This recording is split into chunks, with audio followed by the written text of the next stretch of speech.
പാർത്ഥിവനൻ ദൂരിതങ്ങൾ ഓർത്തവനൻ പ്രാർത്ഥനകൾ പാർത്തവനൻ ദൂരിതങ്ങൾ ഓർത്തവൻ പ്രാർത്ഥനകൾ തീർത്തവനൻ ദൂരിതങ്ങൾ വാഗ്ദത്തത്തിനാവിയാലെ പാടും ഞാൻ പരമേശനു പാവമെല്ലാം പൊക്കിയവർ പാടും ഞാൻ പരമേശനു സദനം ദൂതർക്കും കൂടവകാശം ലഭ്യമാകാതുള്ള രക്ഷാദൂതീച്ചിടാൻ ഭാഗ്യം ലഭിച്ചെനിക്ക് ആമേൻ ദൂതർക്കും കൂടവകാശം ലഭ്യമാകാതുള്ള രക്ഷാദൂതീച്ചിടാൻ ഭാഗ്യം ലഭിച്ചെനിക്ക് ദൂതഗണം കാവലായി നാനൂദിനമെനിക്കവൻ ദൂതഗണം കാവലായി നാനൂദിനമെനിക്കവൻ നൂതനമാം ദൂതഗണം മൂലമന്യെ നൽകിയിടുന്ന പാടും ഞാൻ പരമേശനു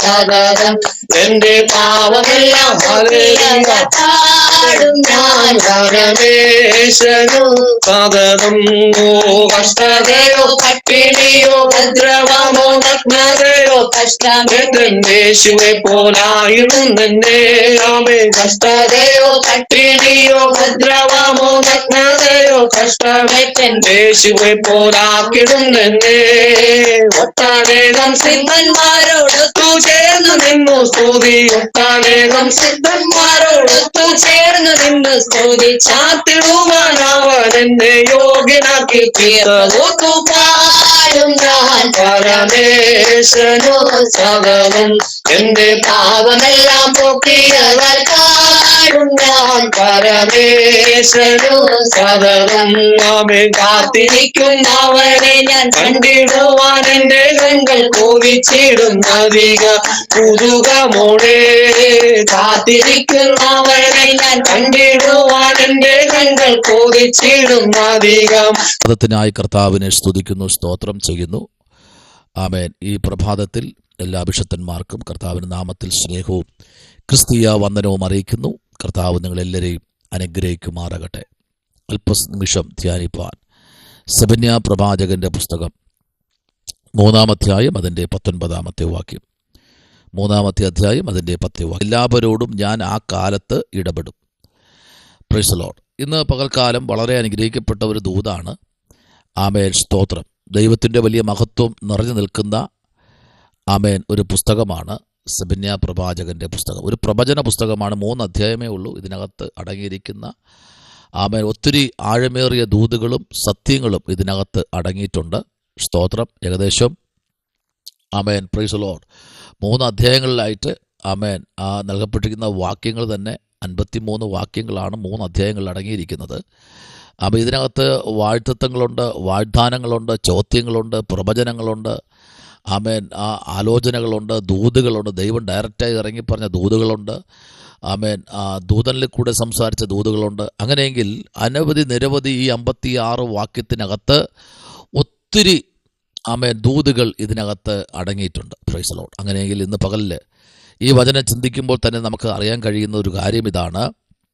കർത്താവിൻ്റെ മഹാദിവസം, യഹോവയുടെ മഹാദിവസം അടുത്തിരിക്കുന്നു എന്ന് 1-ാമത്തെ അധ്യായം അതിൻ്റെ 14-ാമത്തെ വാക്യം നമ്മൾ പഠിക്കുമ്പോൾ കാണാൻ കഴിയുന്നു. എന്നാൽ ആ 1-ഉം 2-ഉം അധ്യായത്തിനകത്ത് നിന്നുകൊണ്ട് തൻ്റെ ജനത്തിനെ വിടുവിക്കുന്ന ഒരു സ്വർഗത്തിലെ ദൈവം, പ്രൈസ് ദി ലോർഡ്, തൻ്റെ ജനത്തെ അതിനകത്ത് നിന്ന്, ആ ന്യായവിധിക്കകത്ത് നിന്ന് ആമേൻ വിടുവിക്കുന്ന ഒരു ദൈവത്തെയാണ് നമുക്ക് കാണാൻ കഴിയുന്നത്. Praise the Lord. ആമേൻ. ഇന്ന് പകലിൽ ആമേൻ, സ്തോത്രം, ദൈവത്തിൻ്റെ വലിയ മഹത്വം നമ്മുടെ മധ്യേ വെളിപ്പെടുന്ന ഒരു പകലാക്കി കർത്താവ് തീർക്കട്ടെ. സെബന്യ പ്രവാചകനെ പറ്റി ആമേൻ, സ്തോത്രം, മത്തായി സുവിശേഷത്തിനകത്തും യേശു 3 സ്ഥലത്ത് ആമേൻ സെബന്യ പ്രവാചകനെ കുറിച്ച് പറഞ്ഞിട്ടുണ്ട്. 3 സ്ഥലത്ത്. ഒന്ന് ആമേൻ, സ്തോത്രം, മത്തായി സുവിശേഷം 13-ാമത്തെ അധ്യായത്തിൻ്റെ 40-ാമത്തെ വാക്യം മുതൽ 42-ാമത്തെ വാക്യം വരെയും, 1-ാമത്തെ അധ്യായത്തിൻ്റെ 15-ാമത്തെ വാക്യത്തിലും, 24-ാമത്തെ അധ്യായത്തിൻ്റെ 29-ാമത്തെ വാക്യത്തിലും, 1-ാം അധ്യായത്തിൻ്റെ 1 മുതൽ 3 വരെയുള്ള വാക്യത്തിനകത്തുമൊക്കെ യേശു തന്നെ 2-3 തവണ സെബന്യാവിനെ കുറിച്ച് ആമേൻ പറഞ്ഞിട്ടുണ്ട്. അപ്പോൾ തന്നെ ഈ പുസ്തകത്തിൻ്റെ ആഴത്തിലേക്ക് നമ്മൾ വരപ്പെടുമ്പോൾ, പ്രൈസ് ദി ലോർഡ്, 5 രാജ്യങ്ങളെ ആമേൻ തകർക്കുന്നതാണ് നമുക്കിവിടെ കാണാൻ കഴിയും. 5 രാജ്യങ്ങളെ തകർത്തുകൊണ്ട്, 1-ാമത്തെ രാജ്യം എന്ന് പറയുന്നത് 5 വിദേശ രാജ്യങ്ങളാണ്. Praise lord. വിദേശ രാജ്യങ്ങളുടെ മേലിൽ വരുന്ന ദൈവത്തിൻ്റെ ന്യായവിധിയെക്കുറിച്ച് ഇവിടെ സെബന്യാവ് പ്രവചിക്കുന്നത്. അതിൽ ഒന്നാമത്തെ രാജ്യമെന്ന് പറയുന്നത് ഫെലിസ്ത്യർ, 2 അമോന്യർ, 3 മോബാബ്, 4 കൂശ്, 5 അശൂർ. ഈ രാജ്യങ്ങളോട് ദൈവത്തിൻ്റെ ഇടപെടലുണ്ടായി, ന്യായവിധി ഉണ്ടായി. ദൈവത്തിന് അനിഷ്ടമായത് ചെയ്തതും ദൈവത്തിനും ദൈവജനത്തിനും വിരോധമായി ഇവർ കാട്ടിക്കൂട്ടിയ സകലത്തിൻ്റെ മേലും കർത്താവിൻ്റെ ന്യായവിധി ഇറക്കി. Praise Lord. ന്യായവിധിയുടെ പ്രവാചകൻ, ന്യായവിധിയുടെ അവൻ ആലോചന കൊടുത്ത ഒരു പ്രവാചകനാണ് സെബന്യാ പ്രവാചകൻ. അത് ശക്തമായിട്ട് ദൂത് കൊടുക്കുകയാണ്. ആമേൻ, സ്തോത്രം, ഹല്ലേലൂയ, പ്രൈസ് ലോർഡ്. എന്നാൽ ഈ ന്യായവിധി എല്ലാം ഇറക്കുമ്പോഴും തൻ്റെ ജനത്തെ അതിനകത്തുനിന്ന് സുരക്ഷിതമായി വിടുവിക്കുകയാണ്. സ്തോത്രം. 3-ാമത്തെ അധ്യായത്തിൻ്റെ 1-ാമത്തെ വാക്യം മുതൽ 7-ാമത്തെ വാക്യം വരെ നമ്മൾ വായിക്കുമ്പോഴും, 2-ാം അധ്യായത്തിൻ്റെ 4-ാമത്തെ വാക്യം മുതൽ 15-ാമത്തെ വാക്യം വരെ വായിക്കുമ്പോഴും, 3-ാം അധ്യായത്തിൻ്റെ 9-ാം വാക്യം മുതൽ 20-ാമത്തെ വാക്യം വരെ നമ്മൾ വായിക്കുമ്പോഴും, പ്രൈസ് ലോർഡ്, 1, 2, 3, 4 തലമുറകളെ പറ്റിയൊക്കെ നമുക്കവിടെ കാണാൻ കഴിയുന്നു. Praise Lord. ഇസ്ഹാക്ക് മുതലുള്ള രാജാക്കന്മാരെ കുറിച്ചുള്ള ആമേൻ വലിയ ഒരു ദീർഘമായ ഒരു യാത്ര തന്നെ നമുക്ക് ഈ പുസ്തകങ്ങളിൽ കാണാൻ കഴിയുന്നു. അങ്ങനെയെങ്കിൽ ഈ സെബന്യാവിൻ്റെ പുസ്തകത്തിൽ 1-ന്റെ 2-ഉം 3-ന്റെ 8-ഉം 1-ന്റെ 4-ഉം 18-ഉം ആമേൻ 3-ന്റെ 1 മുതൽ 7 വരെയുള്ള വാക്യങ്ങളും 2-ന്റെ 1-ഉം 3-ഉം ആമേൻ നമ്മൾ വായിക്കുമ്പോൾ നമുക്ക് കാണാൻ കഴിയുന്നത് ഒന്നാണ്, ദൈവത്തിൻ്റെ വലിയ മഹത്വം വെളിപ്പെടുന്ന, പ്രൈസ് ലോർഡ്, ഒരു വലിയൊരു പുസ്തകമാണ്. ഇന്ന് പകൽ എന്നെ കേൾക്കുന്ന ദൈവഭക്തന്മാരെ, ഇതിനകത്ത് നിന്ന് ചില പ്രയാസങ്ങൾ, പ്രൈസ് ലോർഡ്, ചില കാര്യാദികൾ ദേശത്ത് നടക്കുമ്പോൾ, ഈ പ്രവചനം തന്നെ എഴുതപ്പെടുന്നത് BC 630-ലാണ്. Praise Lord. ആ കാലഘട്ടങ്ങളിൽ സ്തോത്രമാണ് ഈ പുസ്തകം എഴുതപ്പെടുന്നത്. എവിടെ? ഇത് ഒരു ശക്തിയായ ബാബിലോൺ, അതിൻ്റെ വളർച്ചയുടെ അതിൻ്റെതായ നിലയിൽ മുമ്പിലോട്ട് പോകുന്ന ബാബിലോൺ സാമ്രാജ്യത്തിൽ BC 625 നെബൂഖദ്നേസറിൻ്റെ ആ തൻ്റെ വാഴ്ചയുടെ കാലഘട്ടങ്ങളിൽ ബാബിലോൺ അതിൻ്റെ തൂണുകളുടെ മേൽ, അല്ലെങ്കിൽ അതിൻ്റെതായ നിലയിൽ അതിൻ്റെ തകർച്ച, വീഴ്ചയുടെ സംഭവങ്ങളെക്കുറിച്ചും അശൂരിൻ്റെ നാശവും സെബന്യാവ് പ്രവചിച്ചു. Praise Lord. സെബന്യാവ് മാത്രമല്ല പ്രവചിച്ചത്, ഇരമ്യാവും പ്രവചിച്ചു ആ പ്രവചനം തന്നെ. അപ്പോൾ അങ്ങനെയാണെങ്കിൽ ദൈവത്തിൻ്റെ വലിയ മഹത്വം, ഒന്ന് വിഗ്രഹ ആരാധനകൾ രാജ്യത്ത് നിന്ന് തുടച്ചു മാറ്റുക, വിഗ്രഹ ആരാധനകൾ. അപ്പോൾ നോക്കൂ, ഇന്ന് പകൽ ഈ പ്രഭാതത്തിൽ എന്തോ ദൈവാത്മാവ് വിളിച്ചു പറയുന്നത്, സത്യാരാധനകൾ ഉയരുമ്പോൾ മിഥ്യാരാധനകൾ തകരും.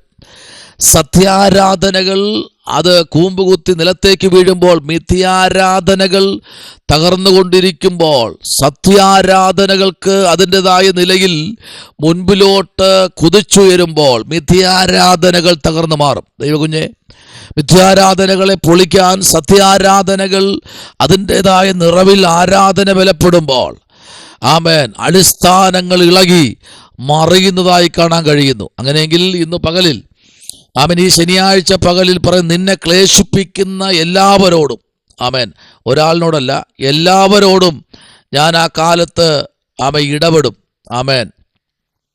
സ്തോത്രം. നോക്കിയേ, മുടന്തി നടക്കുന്നതിനെ ഞാൻ രക്ഷിക്കുകയും ചിതറിപ്പോയതിനെ ശേഖരിക്കുകയും. സ്തോത്രം, പ്രൈസ് ലോർഡ്. അപ്പോൾ ചിതറിപ്പോയതിനെ, പ്രൈസ് ലോർഡ്, ചിതറി എവിടെയൊക്കെയോ ഓടിക്കളഞ്ഞതിനെ, നാട് വിട്ടുപോയതിനെ, തകർന്നു പോയെന്ന് വിധി എഴുതിയതിനെ കർത്താവ് കൊണ്ടുവരും. നിന്റെ കുടുംബത്തിനകത്ത് തകർന്നു പോയെന്ന് പറഞ്ഞു കിടക്കുന്ന, അയ്യോ ഇനി ഇതിനകത്തുനിന്നൊന്നും ഒന്നും പുറത്തു വരാനില്ല, എല്ലാം തീർന്നു എന്ന് പറഞ്ഞിരിക്കുന്ന, അതിനകത്ത് നിന്ന് ദൈവാത്മാവ് പറയുന്നു, ഞാൻ ചിലതിനെ ഈ തലമുറയിൽ ഞാൻ ശേഖരിക്കും. നിന്നെ ക്ലേശിപ്പിച്ച കഴിഞ്ഞ ചില വർഷങ്ങളായി മുമ്പിലോട്ടും പിൻപിലോട്ടും വിടാതെ ക്ലേശിപ്പിക്കുന്ന ചിലരുടെ മുൻപിൽ ഞാൻ നിന്നെ പുതിയൊരു വ്യക്തിയാക്കി നിന്നെ പുറത്തു കൊണ്ടുവരും. ദൈവകുഞ്ഞെ, ദൈവത്തിന് നിന്നെക്കുറിച്ചൊരു പ്ലാനും പദ്ധതിയുണ്ട്. ദൈവത്തിന് നിന്നെക്കുറിച്ചൊരു പ്ലാനും ദൈവത്തിനൊരു പദ്ധതിയുമുണ്ട്. അതിനകത്ത് ദൈവം നിന്നെ നിർത്തും. Price the Lord. അങ്ങനെയെങ്കിൽ ഇന്ന് പകലിൽ അണ്ടഘടാഹങ്ങളെ സൃഷ്ടിച്ചവൻ, സകലത്തിൻ്റെ മേലും അടിസ്ഥാനമിട്ടവൻ വിളിച്ചു പറയുന്നത്, ഞാൻ ഇന്ന് പകലിൽ ചില ക്ലേശങ്ങളെ മാറ്റും. ചില വ്യക്തികളുടെ ആമേൻ ജീവിത ശൈലികളെ ഞാൻ മാറ്റും. ആമേൻ. അങ്ങനെയെങ്കിൽ ഇന്ന് പകലിൽ സ്വർഗത്തിലെ ദൈവം ചില കുടുംബത്തെ നോക്കി പറയുന്നു, നിന്നെ ക്ലേശിപ്പിച്ചവരുടെ മുൻപിലാണോ നീ ഇപ്പോഴും വളരെ വേദനിച്ചിരിക്കുന്നത്? അതിൻ്റെ നടുവിൽ ഞാൻ നിന്നെ മാനിക്കുന്ന ദൈവമെന്ന് സ്വർഗത്തിലെ ദൈവം ദൂത് പറയുകയാണ്. അവരുടെ മുമ്പിൽ വച്ച് തന്നെ ഞാൻ നിന്നെ മാനിക്കും. മാത്രമല്ല, ഞാൻ അവരോട് ഇടപെടും. ഇടപെടുന്ന കാലം മുമ്പിൽ വരുന്നുണ്ട് കേട്ടോ. നിന്നെ ക്ലേശിപ്പിച്ചവരുടെ മുമ്പിലെ അവരോട് ഇടപെടുന്ന ദൈവം ആ ദിവസം അടുത്തു വന്നിരിക്കുന്നു. നീ പ്രാർത്ഥിച്ചോ, പ്രാർത്ഥന കുറയ്ക്കണ്ട. ദൈവത്തിൻ്റെ ഇടപെടൽ ഉടനെ ഉണ്ടാകാൻ പോകുന്നു. പ്രാർത്ഥിക്കാം. പരിശുദ്ധനായ ദൈവമേ, സ്വർഗ്ഗീയ നല്ല പിതാവേ, അനുഗ്രഹിക്കപ്പെട്ട നല്ല പകലിനായി സ്തോത്രം. ദൈവം ഞങ്ങളോട് പിന്നെ സംസാരിക്കണം. നിന്നെ ക്ലേശിപ്പിച്ചവരുടെ നടുവിൽ അവരുടെ മധ്യ ഇടപെടുന്ന സ്വർഗ്ഗമേ, ഇന്ന് പകൽക്കാലം ഇടപെടുമാറാകണം. അത്ഭുതം ചെയ്യും. യേശുവിൻ അൻപുള്ള നാമത്തിൽ തന്നെ. ആമേൻ. Lord bless you. പ്രൈസ്